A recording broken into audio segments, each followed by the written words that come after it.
noon na magkatipon-tipon. At ito nga po, ito sa harapan nyo ngayon. Magpapakilala po ko ng konti. Ako nga po pala si Bong Alvarez, ang Mr. Excited po ng PBA. Ako po yung pinanganak at lumaki dyan po sa tahimik na lugar, dyan po sa Quiapo. Yan, dyan po lumaki. Nag-elementarya po ako sa Apolinario Mabini Elementary School. Dyan po yan sa may Quezon Boulevard, Severino Reyes.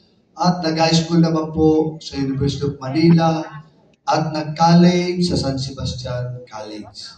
Simula po noong elementarya, ako po yung atleta na.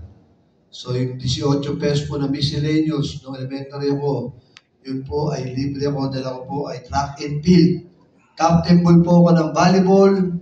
At nung high school naman po ay basketball player po ako ng University of Manila.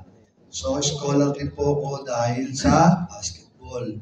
At nung college naman po, ako po ay basketball player din po ng San Sebastian College.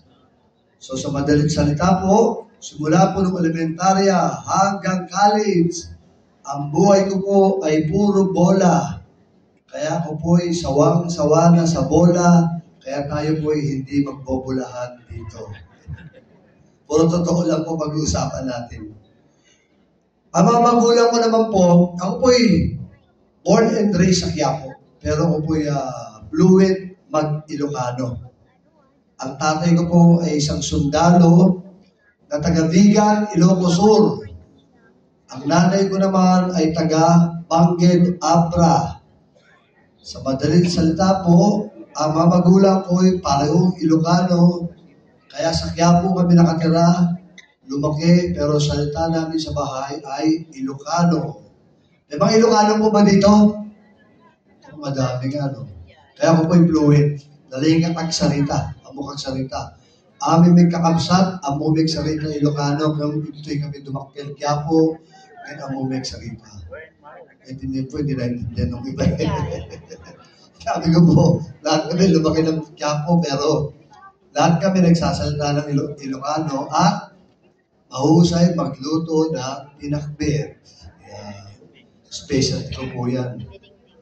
At ako po yan, nandito sa harapan nyo ngayon, no? Sa kong karangalan talaga, like ko sinasabi. Alam niyo naman po, ang ating pong Yormis ko, lagi yung sinasabi, God first. Yan. Isang karangalan po, kasama ko sa Yormis Choice.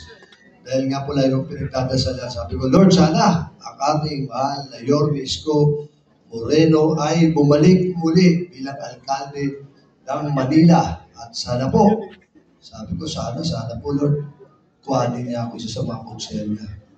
Aba, natupad niya po yung dasal ko. Alam niyo naman, naniniwala ako lagi sa sinasabi ng ating mahal na Yorme na God first.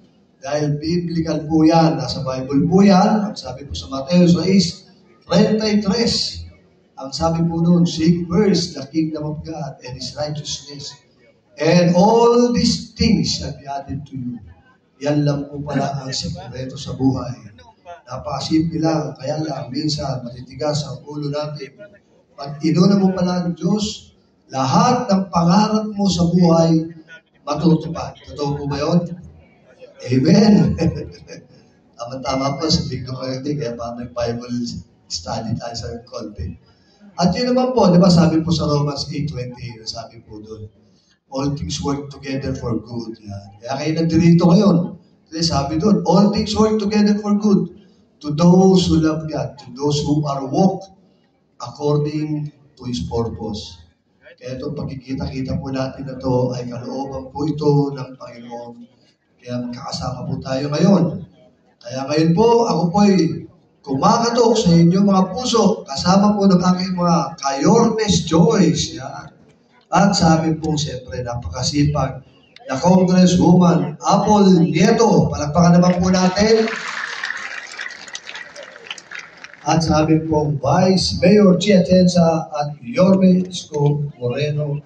Kami po yung kumakatok sa inyong mga puso. Sana mapasukin niyo kami dyan. At huwag niyo na po kami palalabasin dyan. Pwede po ba yun? Ayun. At makakaasa po kayo kung ano po ang serbisyo ipinagkaloob sa inyo ng ating mahal na Yorme, ay gain din po ang pagkakaloob namin sa inyo. Makakaasa po kayo ng serbisyo may excitement. Okay po ba yun? Kaya sana po, muli kami po nagpapakaawa sa inyo na sana matulungan nyo kami at makakaasa po kayo. Kagaya na sinabi ko kanina, yung talento po pinagkaloob sa akin ng Panginoon Diyos sa larangan ng sports, sa lahat po, hindi lang sa basketball, pati po sa chess, magaling tayo dyan, ay isishare naman po natin sa inyong mga anak at apo. At may balik ko naman ang pagpapala sa Panginoon dahil sa binigay sa aking talento. Yun lamang po. Maraming salamat po muli sa inyo. Manila, God first. Thank you. Salamat.